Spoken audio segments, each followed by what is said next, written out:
If there's one car company that is synonymous with opulence, it's Rolls-Royce. And for 2019, the company has given us a brand new SUV called the Cullinan that's made for customers who want a little bit of capability along with their luxury. But is it worth the high ticket price? Come ride right seat with me as we find out.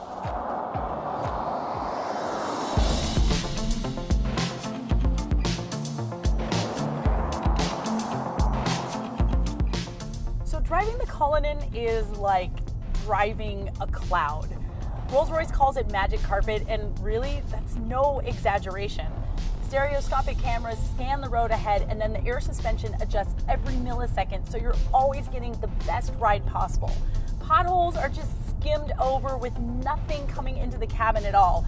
Uneven and broken pavement, yeah, that does not upend the Cullinan.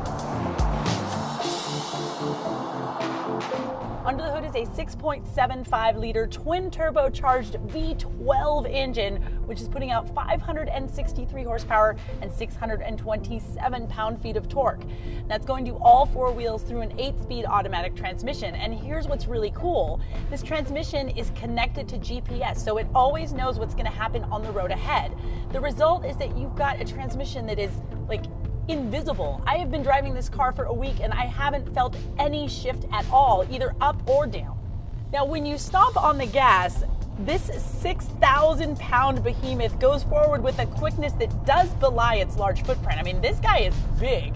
In length and wheelbase, it's about the same size as a mid-size pickup truck, but it's over 7 feet wide. So what's great is that I have rear steering, which is really helpful, especially when you're on smaller, narrow streets like in the city. I mean, it was a big lifesaver when I got into San Francisco. The EPA gives this guy a fuel rating of 14 miles per gallon combined, but I'm only getting about 12.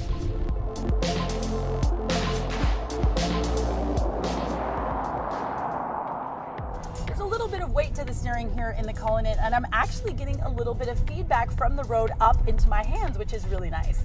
The brakes have got a great feel. They're very firm, very linear, bringing this guy to a stop smoothly. Now, there's no drive modes in the Cullinan, save for an off-road button right here, but I haven't had a chance to take it off-road, and you know that is just killing me. But my editor-in-chief, Tim Stevens, he drove the Cullinan off-road in Wyoming, and he said he was pleasantly surprised by the capability of the Cullinan, even with the summer tires. He said that on the rocky slopes, it was pretty smooth and that it never really felt like the car was struggling. But you'll have to watch his video to see what you think. There are some driver's aids here in the Cullinan, but they're not quite as robust as what you'd find on a mass-market luxury vehicle like, say, a Mercedes-Benz S-Class. Adaptive cruise control does bring me to a stop, and I've got a lane keeping assist that gives a little buzz to the steering wheel if I drift outside the lane, but it is a very, very slight buzz, and there's no options for any kind of an audible warning. And why would they? This thing has got an extra 220 pounds just for sound deadening to keep this cabin whisper quiet. It's not like they're going to let any kind of gauche electronic beeps and boops into the cabin to break you out of your reverie. Oh, no, no, no. We keep it calm in our Cullinan.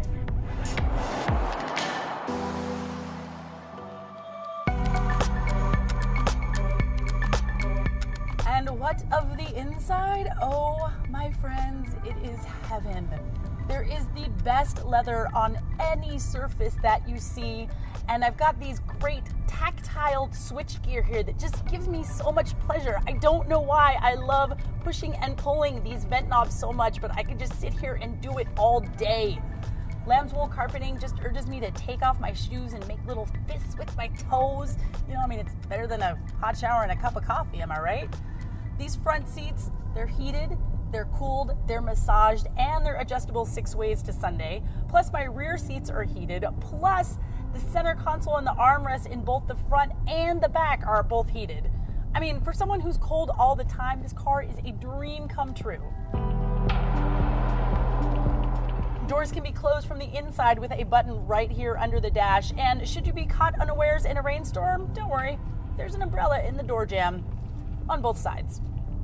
Now, my Rolls-Royce here has got a rear bench seat, but you can option it up with a 2+2 to make room for what else, a champagne cooler back there.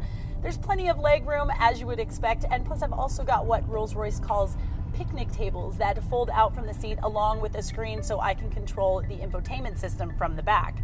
Behind the rear seats is 21 cubic feet of space, which actually isn't a lot when you think about how big the Cullinan is, but you fold down those rear seats and that expands up to 68 cubes.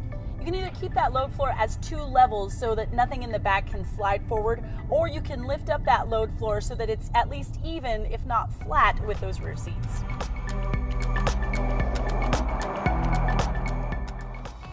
So the 2019 Rolls-Royce Cullinan starts at about 6.5 times the amount I spent for my graduate level education, but come on, this is a Rolls. You're not going to go with the base. You got to go big or go home, baby.